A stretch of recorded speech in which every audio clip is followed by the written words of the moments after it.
We shall read 2 Kings chapter 8, verse 1 to 6. The title of the message, or the title of the text we are going to read, is "The King Restores the Shunammite Land." And I will read. Then Elisha spoke to the woman whose son he had restored to life, saying, "Arise and go, you and your household, and stay wherever you can, for the Lord has called for a famine, and furthermore it will come upon the land for 7 years." So the woman arose and did according to the saying of the man of God, and she went with her household and dwelt in the land of the Philistines 7 years. It came to pass at the end of the 7 years that the woman returned from the land of the Philistine, and she went to make an appeal to the king for her house and her land. Then the king talked with Gehazi, the servant of God, saying, the servant of the man of God, and said, "Tell me, please, all the great things Elisha has done." Now it happened, as he was telling the king how he had restored the dead to life, that there was the woman whose son he had restored to life. Appealing to the king of the house, of her house, appealing to the king for her house, and for the land. And Gehazi said, "My lord, O king, this is the woman, and this is the son whom Elisha restored to life." And when the king asked the woman, she told him. So the king appointed a certain officer for her, saying, "Restore all that was hers, and all the proceeds of the field from the day that she left the land until now." Father God, in the name of Jesus Christ, we want to thank you for the word this day. Help us, God. Let us hear what you are saying to us and minister to us through it. In Jesus' name, amen. Now, this is the woman that had, the text that we read, this is the woman that had her son restored to life by Elisha. This is the woman who had talked to her husband. If we read, I think it's 2 Kings chapter 4, she had communicated to his husband that this man of God, we should make him room such that whenever he comes, he can have a room to stay. So this is the Shunammite woman we are talking about. Growing up as a boy in this country of Eswatini, where I am, in 1984, in the early years or in the early days of 1984, I remember very well, it was January, schools were opening. The country experienced a cyclone pneumonia, what we refer to as cyclone pneumonia, a storm. There were heavy rains that were in the country, actually in the southern part of Africa, and Eswatini or Swaziland was also affected. It rained so much, roads were destroyed, houses were destroyed. At that time, people were constructing houses using mud, stick and mud, and some stones. So they were falling, people had no homes, and it was a terrible situation. Immediately after that 1984 floods that we experienced in this country, they refer to it as cyclone pneumonia. In 1984 again to 1985, we then experienced a severe drought as a country. And this drought lasted for about a year. I remember, young as I was, the common talk amongst my parents was that there's so much drought. In Swati, they said, "So me so sipogile." It was a common talk. It was very, very serious drought. But what I note, or what I remember, is that kids around the time, because of the famine caused by the drought, there was this thing they referred to as kwashiok. Kwashiok is where the kids, they would, because maize is a staple food in Eswatini, and then people would eat porridge. So kwashiok is where the children would have, they were malnutritioned, let me use that. But the signs to see that there was kwashiok, the hair would be a little bit gray, brown, and then there would be a big stomach, but the child would be thick. Maybe the head would look as if it's a little bit big. It was kwashiok. The kwashiok was a result of the people that the kids that they never had enough proteins to balance in their health system. So it was a severe drought. But what is important, what I want to talk about in this issue is the issue of famine. If we define famine, famine is not necessarily a drought, but it can be a result of drought. Drought is scarcity of food due to either drought, as I've said. It can also be as a result of wars. It can also be a result of a crop failure. It can also be a result of poverty and many, many, many other reasons. But there is a shortage of food that in that particular area. So time and again, the earth or the world experiences famine. Africa is actually experiences quite a lot of famine. We see this in a number of countries. Sometimes it's caused by the failure for the people in Africa, I'll say agriculture people or farmers, to grow enough to cover for the population rise. In other words, we can say the population is rising faster than the number of people who are there. But let's come back to the story. Here we are seeing that there is famine. So famine is there was going in this country where the woman, the Shunammite woman was. There was no food. There will be no food. So the man of God, who was Elisha, came to talk to him and tell him about this thing. There are benefits that this woman is reaping as someone who is close to the man of God or someone who has a relationship with Elisha. So now we will get down to that as we talk. But famine is very, very severe. As I've said, that it can actually may lead to malnutrition and it can sometimes lead to death. Now, we are talking, this is a service. God is talking about a famine, and the church experiences famine too. The church experiences famine in different ways. It can be in the Word of God, where the Word of God is not enough is not preached enough in a way that nourishes the people in the church. It can also be a situation in someone's life. So it is in two ways. My sermon will be in two ways. First, for the church, and the other for the human being as an individual.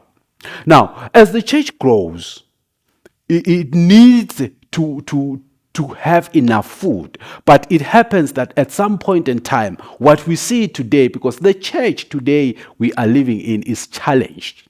There are a lot of things that challenges the church that we see as malnutrition to the body of Christ. We can see that the church is not getting enough diet or enough nutrients that will make it to grow. That is a challenge to the life of a believer. We also see this in people's life. As they get malnutrition, they react in different ways. That's why we see what we see in the church, people doing things that are not acceptable according to God's standards. Now, let us talk about the woman. The first thing that we need to note about this woman is that she had a relationship with the man of God that was Elijah. Not a relationship in terms of love, but in a relationship of recognizing him as a man of God. Now, I want to bring this to our time. She had a relationship, I'll say if it was a Christian today, that would be someone with a relationship with Jesus Christ. She had a relationship with the Lord Jesus Christ. And the advantage to that is that Jesus Christ can communicate with that person directly as he communicated with the woman.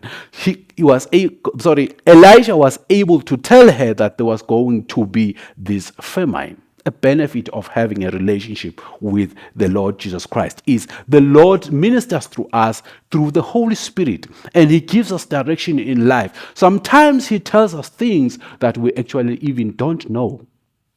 In this situation, the Holy Spirit will tell you that such and such a thing, please run away. This is not going to be fine for you. But note that the woman had the right not to obey Elijah. As Elisha was giving her the instruction, she could say, no, I will stay and see what will happen. My fields will work for me, because where we read is talking about the field. But she decided to obey the man of God. As the Lord speaks to you through his Spirit, he will minister to you that this is what you are supposed to do. It is your decision to either obey or not. Now, this woman left into the Philistines and went to the land of the Philistines, which was a foreign land to her. She stayed there. There is nothing as painful as living in a country that is not yours. Let me use that term. You are just a foreigner there, and she was there just to stay for 7 years and go back. Famine makes people to leave their area of residence. They live it not because they like, but to save their lives. They want to live for a longer time, or they want to survive the famine. So people leave their comfort zone because they want to get some food. So the situation is not a nice one, going to a place that you are not a nationality of that place. So it results in you not enjoying life. But what we do when you get to the place, you learn and you make ends meet on how you make life.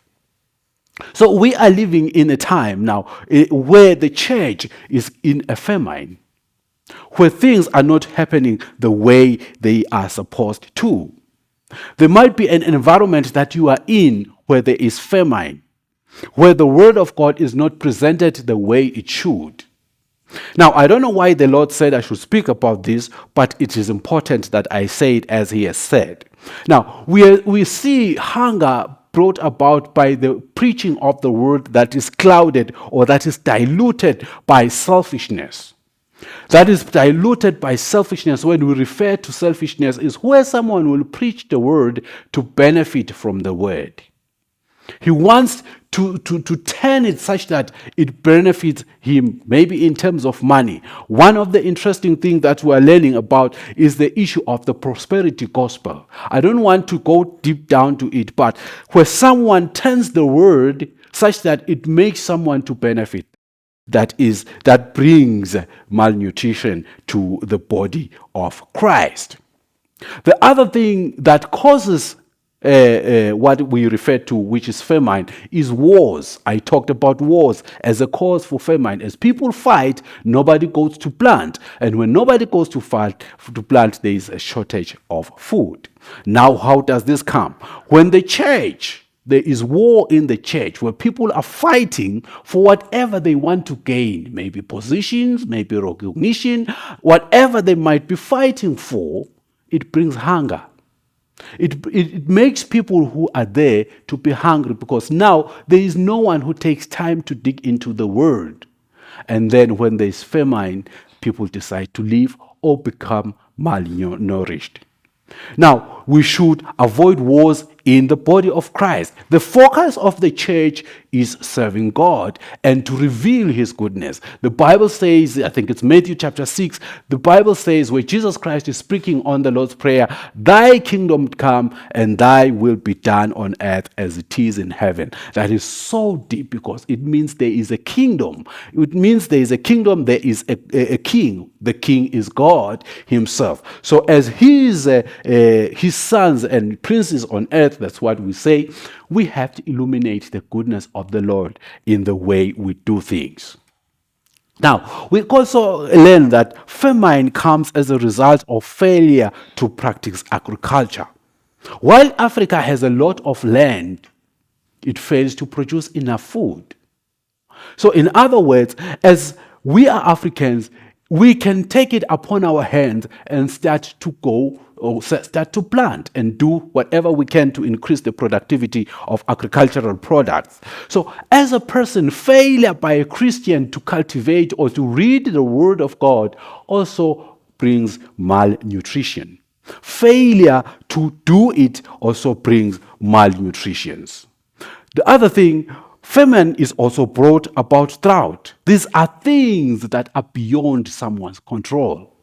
Drought is something that no one can control. It is God's doing. Drought, I'll say, it's God's doing. It's beyond man-made.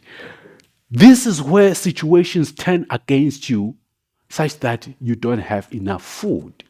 So we experience that in our lives as Christians. But there are things that we learn during the time of a drought. The first thing that we learn, the purpose of drought, one of the purposes of drought is to kill the weaker species such that they can be species that are strong, that will be able to last for a long time. So God might be allowing you to go into a drought, into a famine in your life such that you can sustain, you can remove all those habits that are bad such that you stand in the times of difficulty or such that you can stand for a longer period in your life.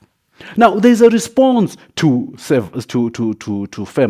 The first one is the one I've talked about, where people leave or migrate to a better place where there is food. Now, if there is there is this issue of war in the church. When there is war, there is no peace. There is famine. People are not getting all the what to say, a balanced diet in terms of the dishing of the word of God or the preaching. It's one-sided. It might be healing only. It might be prophecy only. It might be teaching only, or different things, just specializing in one. The church was made in a way such that it is balanced. Everybody produces this, does this, and this makes the body of Christ. But a church that is full of war lacks that. A church that is a self-centered, there is selfishness, finds itself focusing on one thing, and people are hungry and they don't benefit from what is actually doing. They end up being malnutrition with kwashiorkor. They are eating, but it's not benefiting them. So as the body of Christ, we should work collectively such that we ensure that the body of Christ is made up. Ministers of the gospel, they should know that what they are doing is not theirs. It is not about my church, it's not about my program, it's not about my denomination, it's not about that, but it is about the work of Christ, about what he did in our lives. Now, some people may decide to stay. When there is famine, they have talked about those that leave. They go to a different place where they'll get food. Some survive, some may actually never return. So that's not a good thing, especially for those who don't return. Some people, because of the wars that are in church, because of the lack of their service, that is balanced, they leave the body of Christ and they go for good. They go for good. But there are those that will decide to stay. When there is a famine, you can decide to stay wherever you are. But as you stay, you will be malnourished, as I've said. But if it's severe, you will die. Literally die. You can die spiritually saying, I will stay where I am. God has put me here. But you literally die in your spiritual walk with Christ. So you need to be careful of what the Lord is saying. Now, what we learn about this woman is that Elisha came to speak to her because of the relationship. And she warned her that, please, just go. And the woman obeyed and left. The Holy Spirit speaks to us. And he tells us what to do in any particular situation. He can tell you, stay, it is just going to last for 2 weeks or 2 days. But he can also say to you, just go and return after 7 years, like he said to the woman.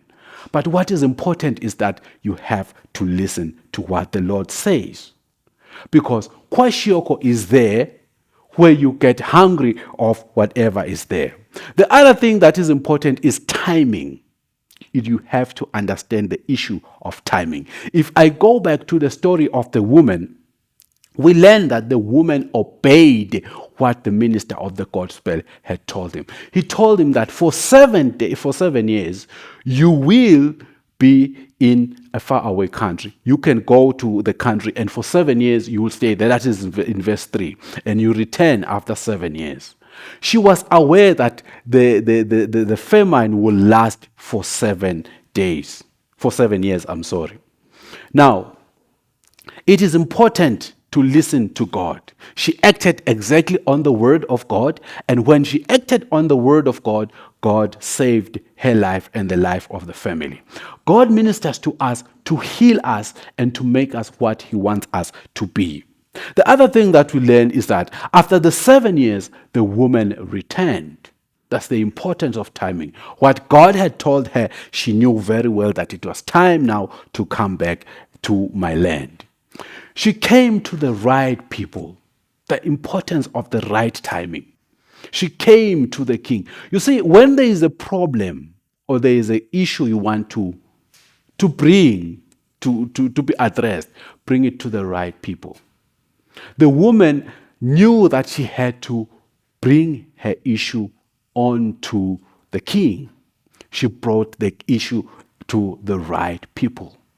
Sometimes as human beings, we appeal in wrong areas. When there is an issue that needs to be addressed, you end up discussing it with your friends or with people who cannot actually help you. But it is important to discuss it with the right people. She discussed her issue with the king. She appealed to the king. Now, who is our king? We have to appeal our cases to the Lord God. Not to our friends, not to people we trust, but with the Lord.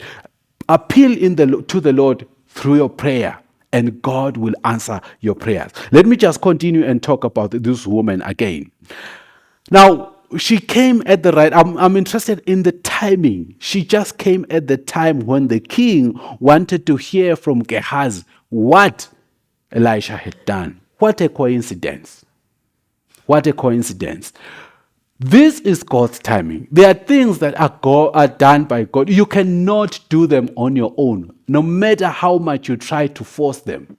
You can see that this was divine.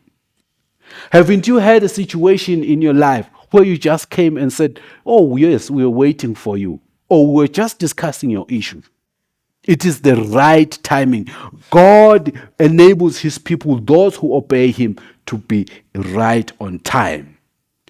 Whilst Gehazi was telling the king of what Elisha had done, the raising of the dead, how she had prayed for the son who was dead, the woman was there to appeal. What a mighty God, at the right time. This woman, I want us to note that she was someone who obeyed the word of the prophet. It was someone who listened, left for 7 years, and she knew that 7 years is over, and she returned. It's important to know God's time, to listen to what the word of God is saying, what the Holy Spirit is saying to you. What the Holy Spirit tells you to do, you do it exactly as it is. It will save you. It saved her from dying from the famine in the country. It will save you to obey God. What God says to you, just do exactly that. Some of it might look as if it's stupid. Like for the woman, actually, it was said for her to leave her field and her home, her house, to go to a land of the Philistine where she would be a foreigner, but she was obeying God. As she returned, her issue was discussed. When the king heard the whole story of how Elisha had healed people and raised the young man from the dead, the woman came to understand. The woman's case was addressed and she was saved. How was she saved? The king allotted someone to deal with her case, and she was able to get back her home and her field.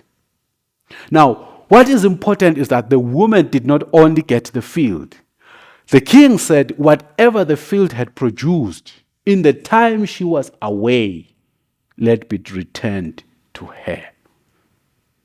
Why all this? It was because she had a relationship with the prophet Elisha, and God intervened in her life. If you have a relationship with the Lord Jesus Christ, not with your pastor, it is true to honor your pastor, but with the Lord, not with the church, but with the Lord Jesus Christ, not with the person you regard as a true spiritual person, but if you have a true relationship with the Lord will guide you. He will tell you when to leave a situation where there is famine, and he will tell you when to return. And when you return, he will restore everything that is yours. The God we serve knows our situations. What is he in his mind is that we be what he wants us to be, and we are saved in the times of difficulty. God loves us, and he has a life for us. Now, you might be experiencing famine in your life. You might be experiencing hunger. There is no food in your life. But the God that we serve is there to provide for you. Invite him in your life, and he will give you a proper decision what to take. Now, this is something that is a little bit complicated, but God is saying I should speak this message. You might be facing a famine in your Christian walk. Wherever you are, there is famine. You are not getting what balances your spiritual life. What do you do? What is the word or what is the Holy Spirit saying to you? Should you stay? If you stay, pray that God gives you the strength to survive. But if God says leave, you have to leave and obey when He says return. Sometimes you'll have to go. There are people that we have lost forever because of famine in what we are doing. So God is warning us today to be people who listen. As we come to a close, may God help you to know what is important. May God make you realize when is the time to move and when it is the time to stay. May God help you to realize what builds your body and what does not build your body. You should realize what is yours and what is not yours. You should realize what He's saying to you or hear what He's saying to you and know when to act, and know exactly the timing God gave to you. Because as people, sometimes we tend to live outside God's timing and we lose what He is saying. Also, famine comes in our life, general life, as we live, other than spirituality in our lives. You might be trying to make ends meet, you're trying to work, you're trying to be in business, you're trying to learn, and things are not working. What is God saying? He will give you a direction about your life.